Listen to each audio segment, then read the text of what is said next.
Welcome to True Crime Garage. Wherever you are, whatever you're doing, thanks for listening. I'm your host, Nick, and with me, as always, is a man with plans for the future. I guess they're futuristic plans. Here is the captain. Yeah, call me Captain McFly. It's good to be seen. It's good to see you. Thanks for listening. Thanks for telling a friend.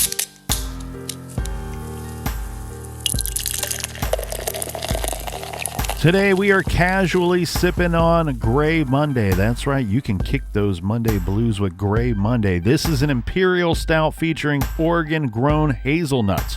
Toasty and nutty flavors play off bold yet smooth complexity in this bourbon barrel-aged Imperial Stout Garage Grade. 4 1/4 bottle caps out of 5. And let's give some praise and thank you to our friends that helped us out with this week's beer run. First up, a big cheers and a Ron Swanson please and thank you goes out to Mark from London, United Kingdom. And a big shout out to Fiona in Kildare, Ireland. Here's a cheers to Don in San Diego, California. Stay classy. And a big shout out to Margaret in Lansing, Michigan. Next up, we have a cheers to Jolene in Omaha, Nebraska. And last but certainly not least, we have Traeger in Northern Alaska.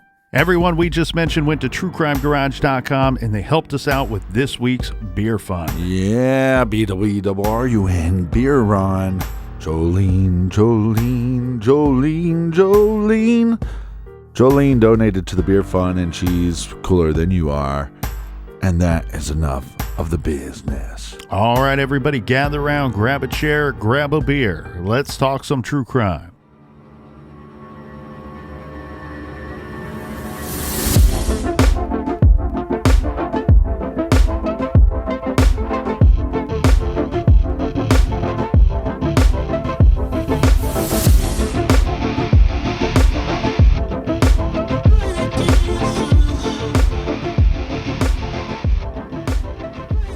Immediately after the arrest of 17-year-old Joseph Clark and the rescue of 13-year-old Thaddeus Phillips, we have Joe in jail waiting to be charged.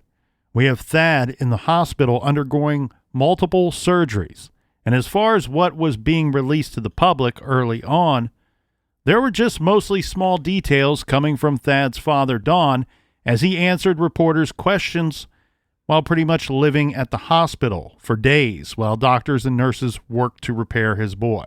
Don told reporters that neither he nor Thad knew the boy, Joe Clark, prior to this incident, so we can rule out any kind of personal motive for the abduction and the harm caused to Thad.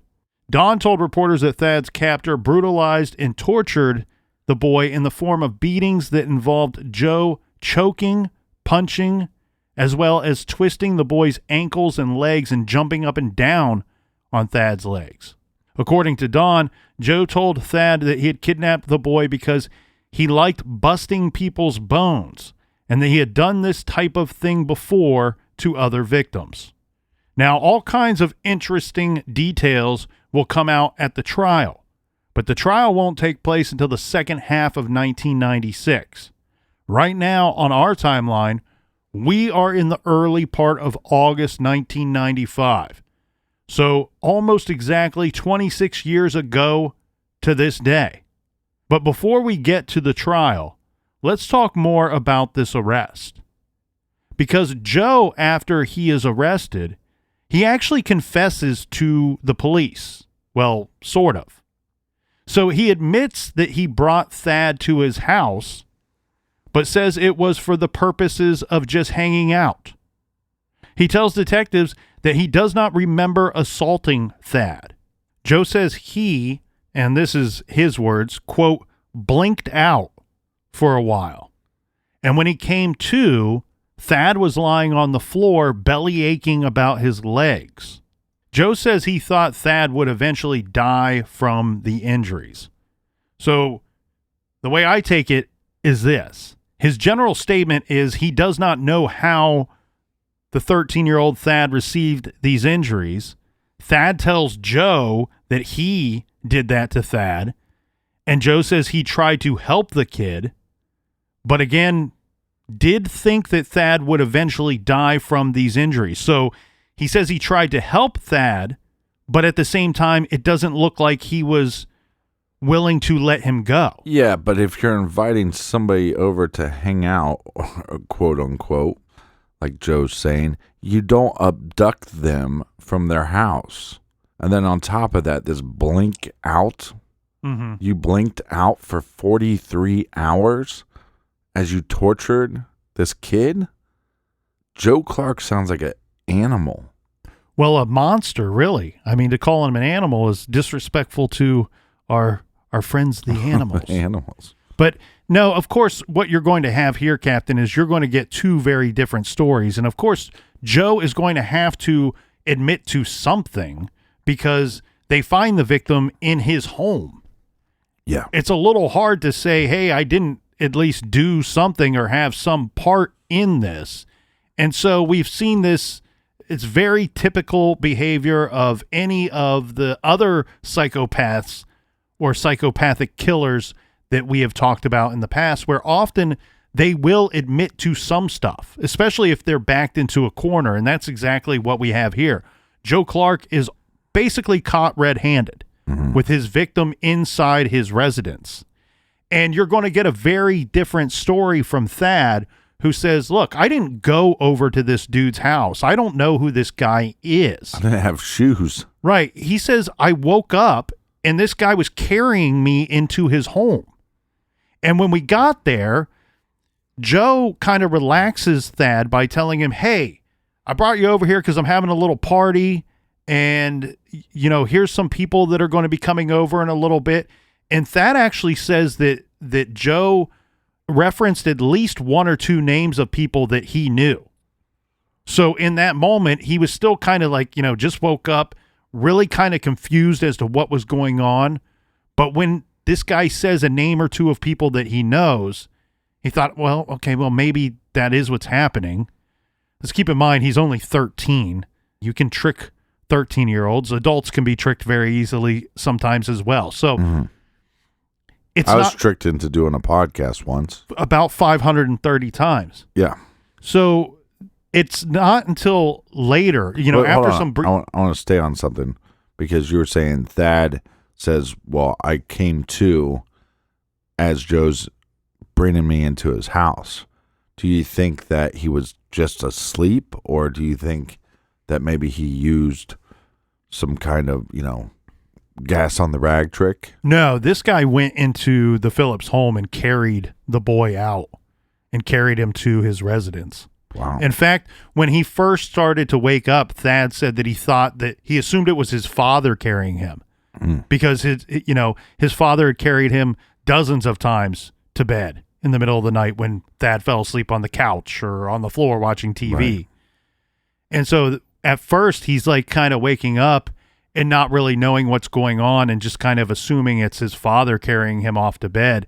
And then at some point he realizes, hey, I'm outside of my house and I don't know who this guy is that's carrying me. So is he just carrying him from house to house, or is he transporting him with a vehicle? No, he carried him from Thad Phillips' house to his house. And again, we know that there was some torture that was going on. We will know that and learn that later because they're not very specific about the injuries early on, and it's not fully understood that all of these injuries took place over the course of hours. You know, the way that Don says it to the reporters almost makes it sound like it's some kind of blitz attack that took place all at one time. Mm-hmm. But we have Joe, who is basically caught red-handed. He's saying, look, I took this boy with the purposes of hanging out, and I don't know what happened. His words again, I blinked out, and then when I came out of this blinked out phase, I looked down, and this kid's on the floor, and he's crying and screaming about his legs. So, of course, two very differing stories. Now, when we talk about Thad's injuries, there was mention that he was probably going to die from those injuries. We have that statement from Joe Clark, who says to police, yeah, when I saw the state that he was in, I believed he would eventually die from whatever happened to him from those injuries. Well, let's back that information up because we have doctors that later told Thad and Thad's family that in fact he was only hours away from dying from internal bleeding. Wow. In fact, the medical professionals said that the only time that they see people as severely injured as Thad was when he was brought into the ER is when they get people rushed in from really bad car accidents. Because as you pointed out in yesterday's episode, Captain, the femur bone is very difficult to break. It takes a lot of pounds of pressure to break the ankles. You know, these are difficult injuries and severe injuries. And you were basically saying that both ankles were broken and both femurs were broken? One femur broken. Remember, we have the doctor saying that they put pins in one leg and a rod in the other. So my guess here, again, not a doctor, still working on that degree, but played one on TV once. The pins were probably for one of the ankles, and the rod, my guess, would be for the femur. Now, we talked about Joe admitting to some of what he had done to police detectives, but another thing of interest is something that Thad tells detectives. He says at one point, when he was able to talk, because you had asked earlier about this girl, whoever this girl was, and later we find out that the girl that Thad saw was Joe's girlfriend or somebody he was dating at the time. Did you find this when researching this case? Did you find that, like, I constantly had to keep reminding myself that Joseph Clark is 17 at the time. I had to keep reminding myself that it's not an adult abducting a teenager or abducting a kid. This is a teenager abducting a teenager. And then just to think about, he has to throw this kid over his shoulders. Said he carried. Thad said that Joe carried him like a baby. Doesn't even throw him over the shoulders. That would be easier to carry him. I hope that way. Nobody's throwing a baby over their shoulders, but carried him like a baby. I'm guessing in two arms in front of him. No, that's what I'm saying. Like, it would be easier to, throw him over your shoulders and carry him like a baby. That takes some strength. And is Joe on some kind of drugs? Like, maybe if he was on like cocaine or speed or some steroid or something, but to grab the foot and twist until it pops, that takes some strength. Adrenaline's a hell of a drug, my friend. That's true too. Okay, so but back to the idea that reminding myself constantly that Joe Clark is 17. Where's his parents? Well, that's part of the reason why this went down when it did. His parents were out of town. And so you mentioned that you thought or wondered if maybe this girlfriend or whomever this girl was, if she would have, maybe she didn't see Thad, but maybe she would have heard him. We have Thad telling us that for portions of this time, especially when the assaults are taking place. That's what's interesting to me too, is that Thad says that this was not just one attack, one big brutal attack. This was, he would beat this kid and jump on his legs and twist his ankles, and then hours would go by with no attack, no brutality. Well, he had to rest. And then he would go back at it eventually. But what Thad would tell us is that for most of the time when he's being attacked, Joe is shoving a towel into the boy's mouth to muffle his screams and his yells. And as we said, the parents were out of town. And it sounds to me, from the very brief descriptions that I've been able to review from Thad's words of what happened and took place during the 43 hours that he was held captive by Joe Clark, that girl, the girlfriend or whomever she was, never entered the home as far as Thad was aware. So do we know who this girl was? Well, police know who she is. Right. We don't need to know who she is because she wasn't involved in any of the the crimes that were committed. We don't know if it was a relative or not. I have reason to believe that it was a girlfriend or somebody that he was dating, that Joe Clark was dating. Yeah. So Thad tells detectives that at one of the points which he, the towel's not jammed down his mouth, that he's able to talk, he actually asked Joe why he was doing this to him. And that's when Joe said that he liked busting up bones, and added that he had a fascination with breaking bones and the sound of breaking bones. And he told Thad that he had done this twice before. And Joe asked Thad if he knew a boy named Chris Steiner. And Thad said he did not. So this is really interesting because not only is Thad able to tell police detectives that this guy's saying he's done this before, this guy specifically asked me about a specific person, Chris Steiner. Mm-hmm. Now, Thad doesn't know Joe Clark, his abductor, and he doesn't know this name Chris Steiner, but he remembered the name Chris Steiner. And so throughout that ordeal, at some point, basically, according to Thad's story, is that Joe did this same type of thing to a boy named Chris Steiner and some other kid. So police armed with this information, and again, remember, the sheriff's department was already suspicious of Chris Steiner's death. So they decide to exhume Chris's body, and they find that his legs had very similar injuries and breaks to them. And like one prosecutor later would say, you don't break your legs like that drowning in the river. Right. So now Joe is going to be charged with attempted murder, physical abuse of a child, mayhem, causing mental harm to a child, and child enticement. These are the Sauk County charges for the Thad Phillips attack. Interesting that they don't charge him with kidnapping in that list of charges. Yeah. If you go and you find, the short version of this story, the summarized version of the story, they'll say that he was convicted of attempted murder and kidnapping. The actual charge was child enticement, which does make sense because according to the victim, at some point he wakes up and he's told, hey, we're going to hang out, and there's going to be a party, and the victim agrees to go along with it, or at least is being polite and willing to, chill for a moment. Right. But soon after these charges are leveled against 17-year-old Joseph Clark, the neighboring county of Columbia will be looking to charge old Joe with first-degree murder for the Chris Steiner case. It was agreed that the Sauk County case for victim Thaddeus Phillips would go to trial first.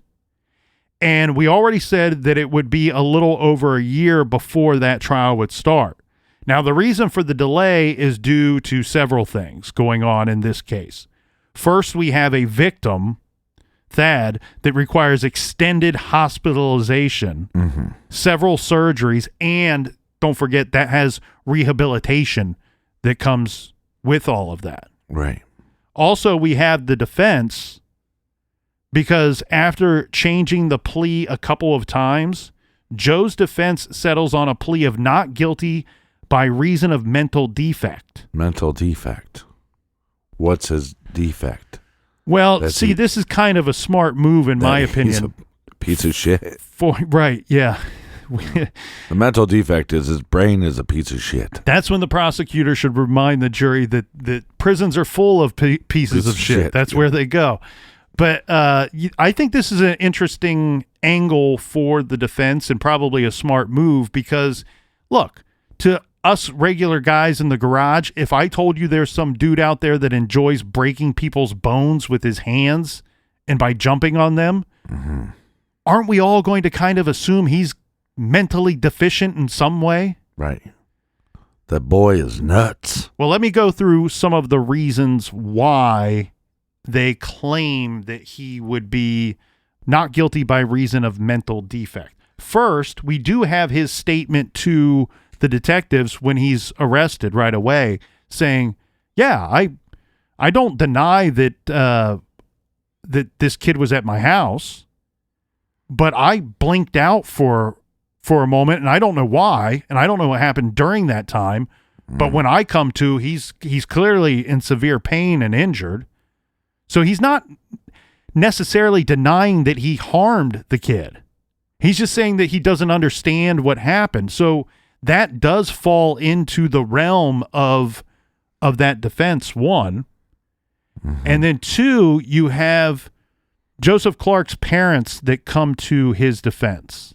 And what their defense of their son is that, look, we do believe that he had some mental issues, that he possibly could have been insane at the time, as far as the way the legal system would view it, insane at the time of this attack or the abduction. So you decide to go on vacation.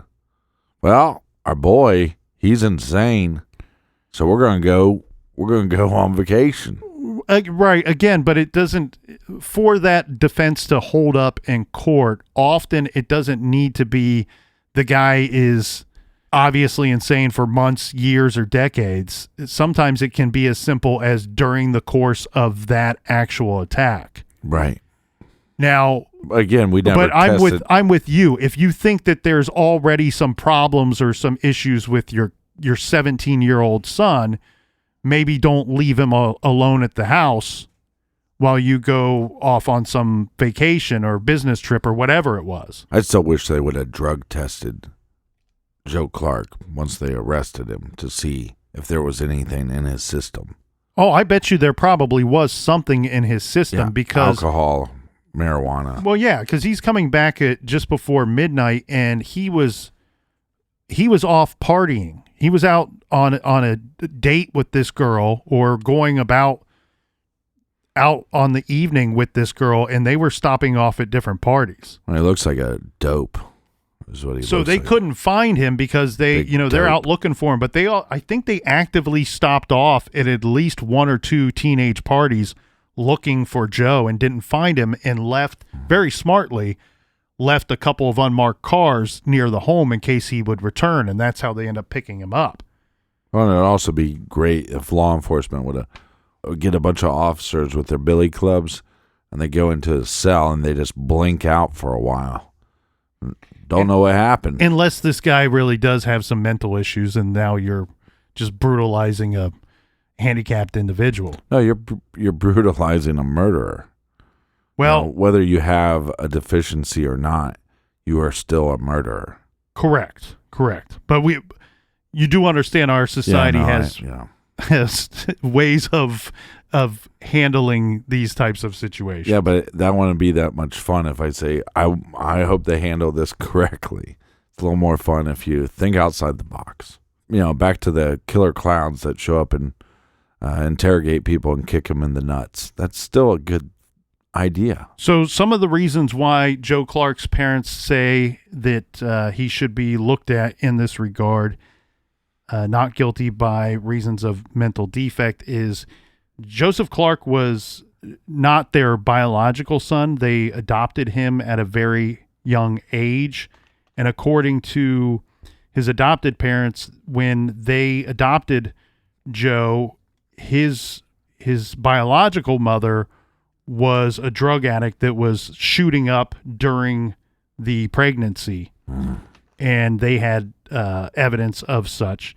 The other thing that they called into question too, and said that when they started to see a noticeable difference in their son, was after Joe was involved in a 1993 motorcycle accident. He received a pretty severe head injury from that, and what his defense will state at the first trial, at the trial in Sauk County, is that after this motorcycle accident and this head injury, that Joe was experiencing hallucinations, and he was blacking out and had a lot of different kinds of difficulty after that motorcycle incident.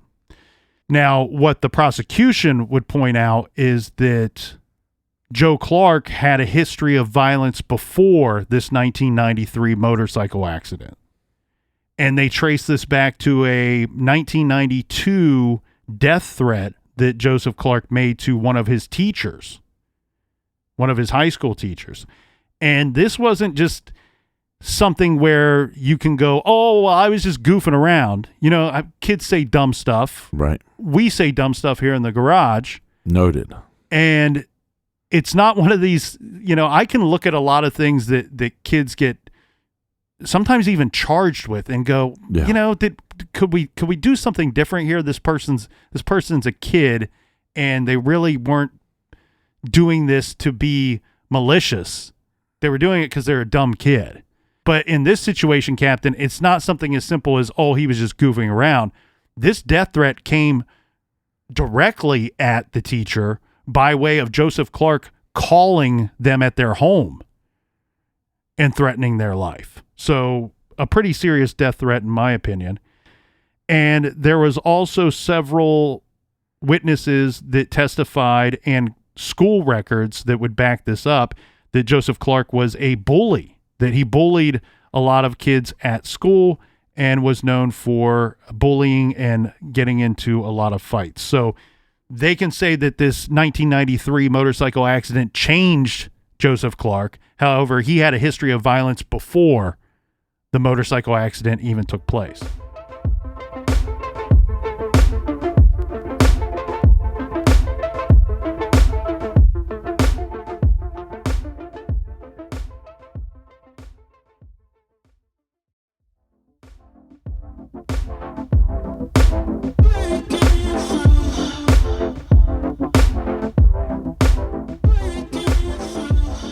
All right, welcome back.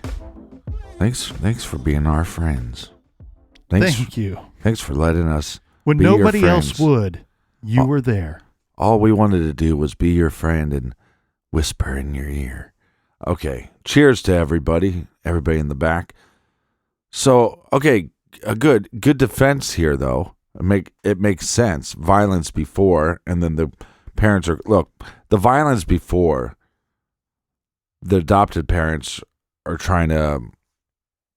They had reasons to reason with that.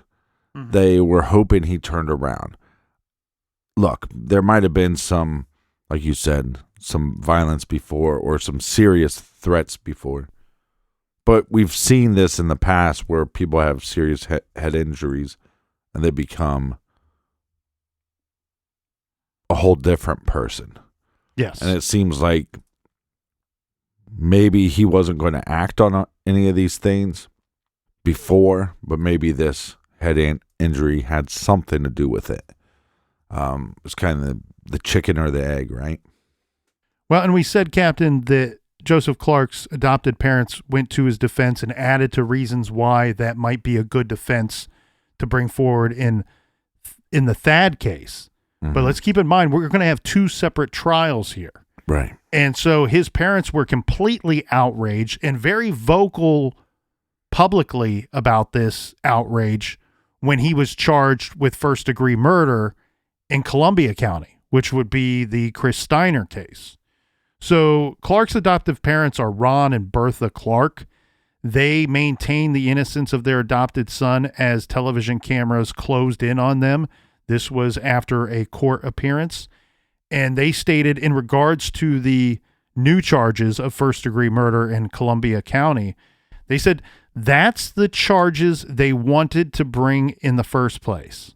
I want everybody to kind of keep that in mind, because we're going to kind of circle back to that later as we get some more information. Quote, that's the charges they wanted to bring in the first place, said Ron Clark. Thad Phillips was just a way to get there. What? Meaning they wanted to charge Joe with something against Chris Steiner before Thad Phillips' case even happened. Mm. And that's the words of the father. That's the charges they wanted to bring in the first place, said Ron Clark. Thad Phillips, the new victim, was just a way to get there. So basically, he's kind of calling out the sheriff's department, saying, they wanted to do this to my son all along. Now they got this Thad Phillips kid in this story, and my son's not denying that he didn't harm Thad Phillips. But what the father's basically saying is he had nothing to do with the Chris Steiner case.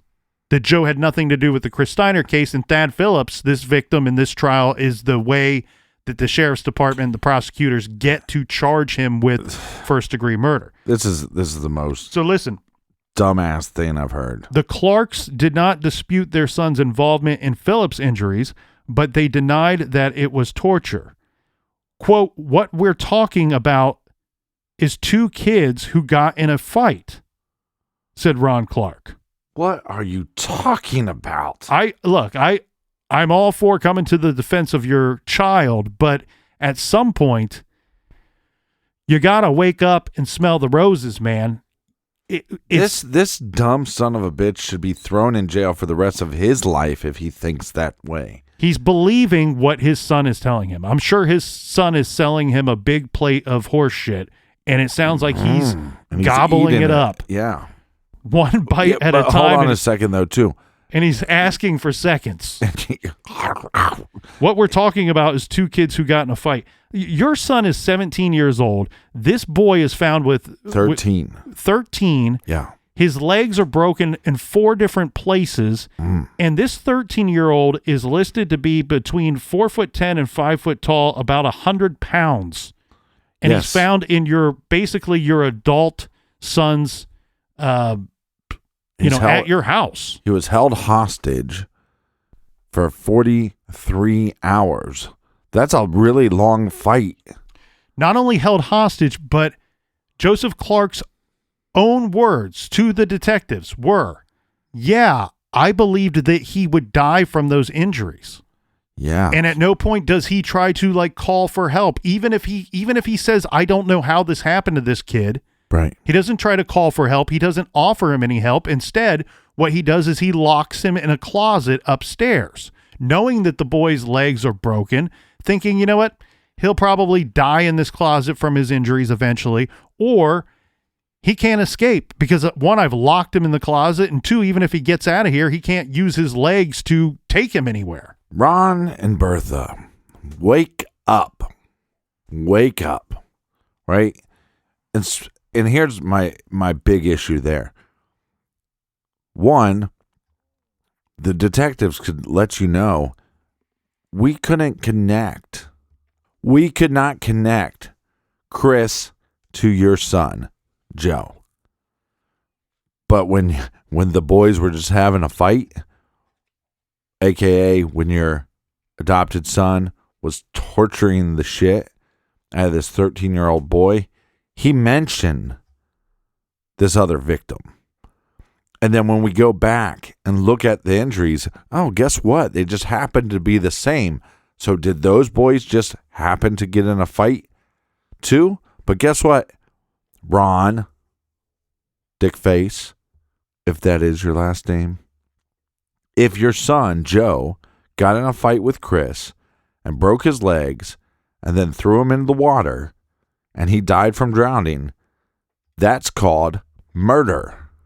No other way around it.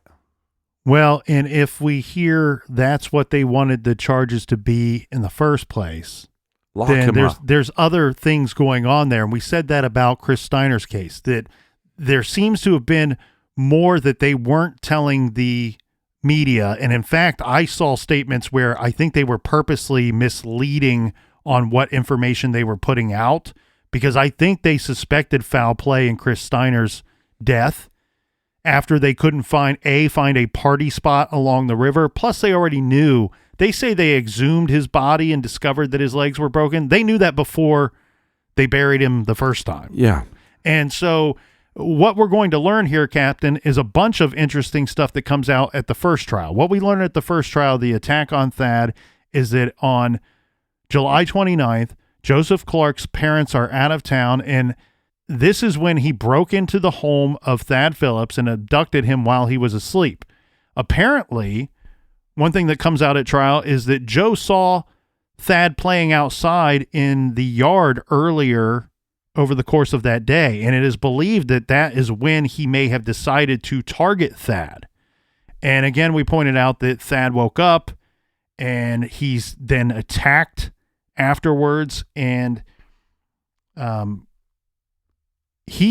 Thad says that he made a good attempt to escape multiple times, but was caught by Joseph Clark, and this would only anger Clark, and he would, attack him and beat him more as punishment for trying to get away. And it was only at the point where Joe Clark wanted to go out with his friends and decided, hey, I'm going to lock him in this closet. And Thad finds a guitar inside the closet. And after he's pretty sure that Joseph Clark is gone, he uses the guitar to beat down the door because the door's locked from the outside. I thought you were going to say, Thad finds the guitar in the closet, and once he learns how to play Wonderwall, then he decides to break out of the closet. He breaks out of the closet, and he has to throw himself down a flight of stairs because he can't walk. And when he's down at the bottom of the stairs, he actually blacks out from the pain, and he's not certain how long he's out for. But when he comes to, he's able to make it to a phone, and he says, thank God it was one of those phones with the long cord. It's hanging up on the wall. He can't stand. Right. He said, thank God it was one of those phones with the long cord. He pulls the cord to get the phone, the handset down, and again, another stroke of luck. The buttons are on the handset and not on the base that's attached to the wall. So it was only then that he's able to make this 911 call. And what he tells the jury at this trial is that, not only did Clark stuff the towel in his mouth when he would beat him, but he was jumping up and down on the kid's legs, jumping up and down as hard as he could. At some point, getting a running start and jumping up in the air and coming down with his knees onto the boy's legs. I mean, this is kidnapping. This is torture. Well, it's going to get worse than that. This is attempted murder. And it's so, again, there's all these things, maybe the universe was working in his favor that day where, you're locked in this closet, but just so happens to be something on the way out, or something there to help you get out. And now you're going to have something in this universe is going to give you the power to get yourself downstairs. And yes, you black out, but something woke you up before Joe comes back. And you see what I'm saying? There's so many things that it's like the universe didn't want Thad to die. Now, during this 43-hour period of being abducted, some other very, very strange things went on according to trial testimony. One being braces. At one point, Joe put braces on Thad's legs and forced him to walk with the broken legs. And at another point, he would put brand new socks, like the tall, long tube socks. He had brand new white ones, like dozens of pairs of these brand new white socks that he was putting on the boy's feet, over the boy's feet and legs. Right.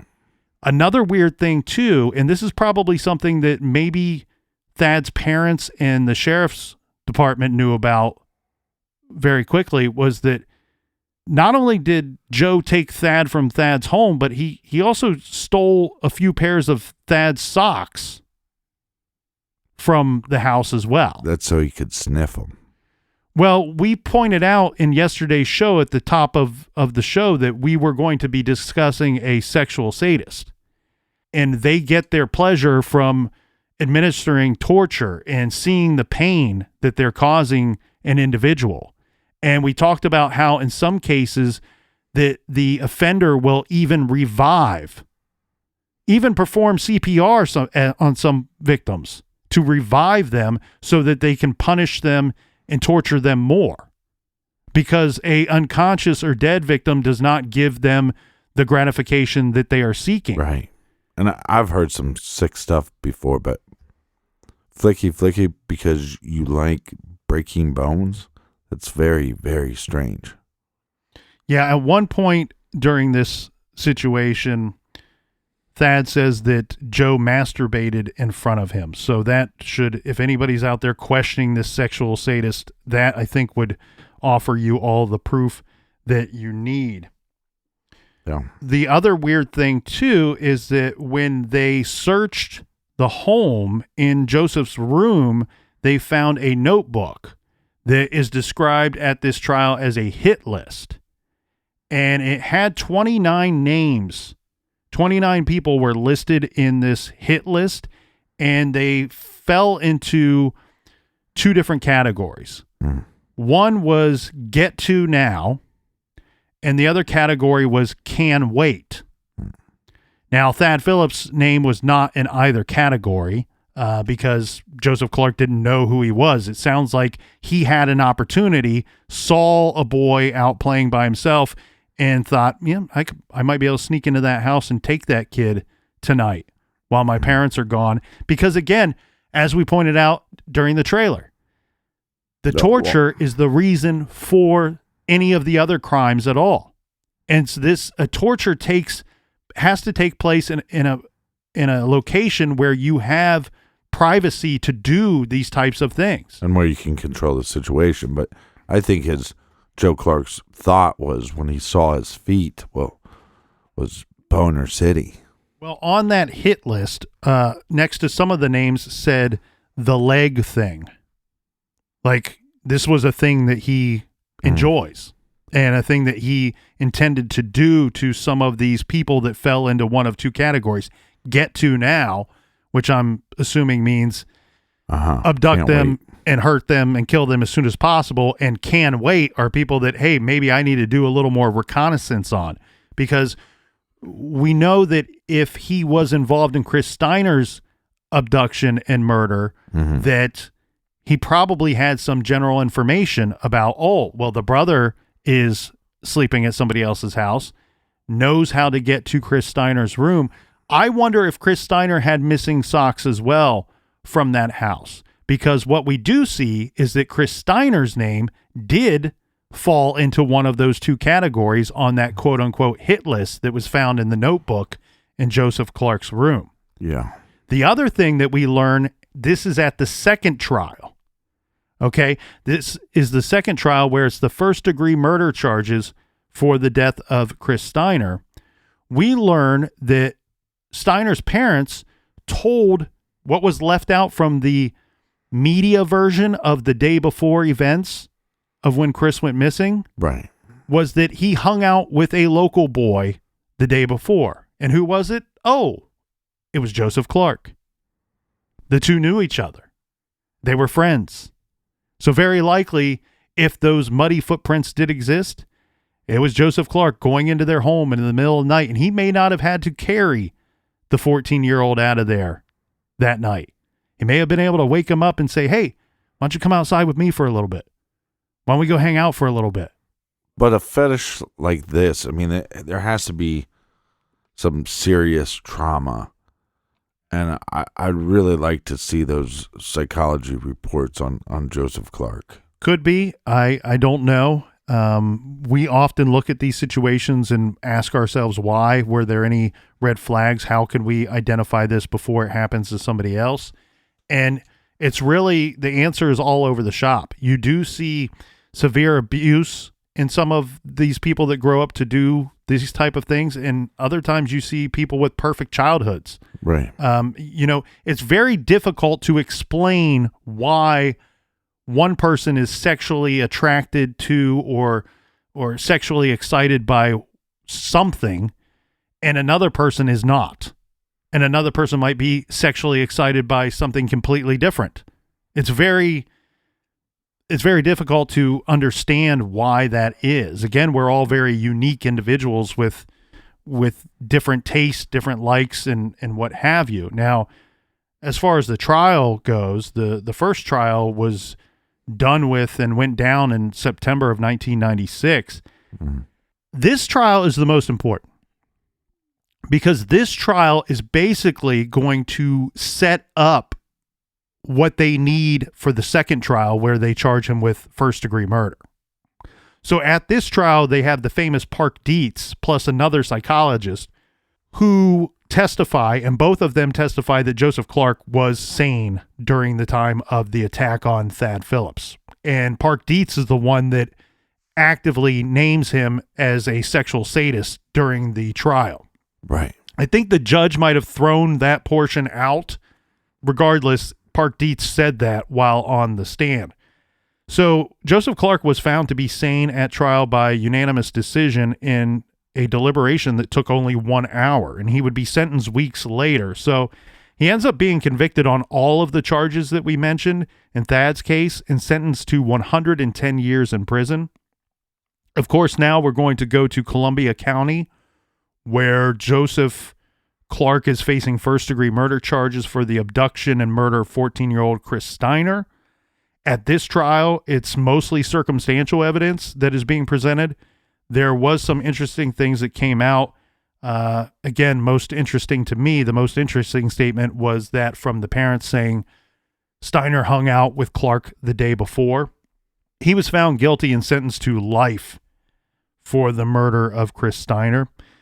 He was also successfully sued by Thad Phillips' parents, forcing him to pay $21 million in damages. Obviously, he's a prisoner of the state.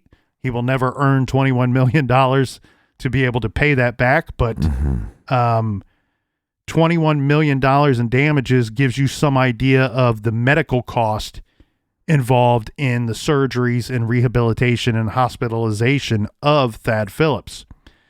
There was a 1998 appeal filed by Joseph Clark against his convictions, which was rejected by the district court. Some other weird things in this case here, Captain. Thad Phillips was actually shot at some point this was after Joseph Clark was sentenced. After he was found to be guilty. In October of 1996, on October 8th, Thad Phillips was shot by Michael Hughes, I think is how you say his name. Hibbs. I'll try that. Hibbs. I looked it up, and that's how they told me to say that last name. It's a difficult last name, obviously, for me, maybe not for others. But this Michael kid shot Thad Phillips on the 8th, and I don't know the outcome of that situation. I know that they wanted to charge this Michael kid with attempted murder, but the defense was that Thad Phillips and some other kid went into Michael's home to beat him up, and that this was more of a self-defense type of situation where the kid was holding the gun and either shot at a door or the gun went off. The result was 4 wounds to the back shoulder, front shoulder, neck, and cheek of Thad Phillips. But in all fairness, we need to point out that a judge granted a restraining order to keep Thad Phillips and that friend away from this Michael kid and his little brother. So there may be some weight to the self-defense claims in that case. If people have heard of this case before, they've probably heard it from the I Survived show that's, is that on Discovery ID, I believe? I believe the it's ID on channel. I believe it's on A&E. And it's there that if you view that episode, you can see and hear Thad talking about the abduction and the torture that followed. And one of the most horrifying lines that Thad says on there is that Joseph Clark grabbed his right ankle with both of his hands and twisted his foot. He felt it break like a quick snapping sound. And when he looked down, he could see that the skin around his ankles looked like a twisted up rubber band.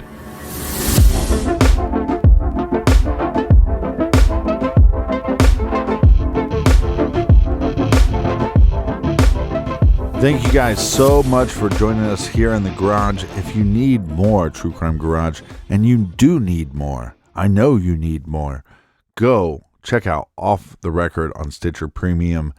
You're going to love it. Colonel, do we have any recommended reading for this week? This week we are recommending one I'm sure many of our listeners have heard of and probably have already read, but it's a really good one and long overdue. So we are recommending The Devil in the White City by Eric Lawson. This is a New York Times bestseller about the city of Chicago, the 1893 World's Fair, and Dr. Henry H. Holmes, better known as serial killer H. H. Holmes. Check out this great title and many more recommendations on our recommended page at truecrimegarage.com. And until next week, be good, be kind, and don't live.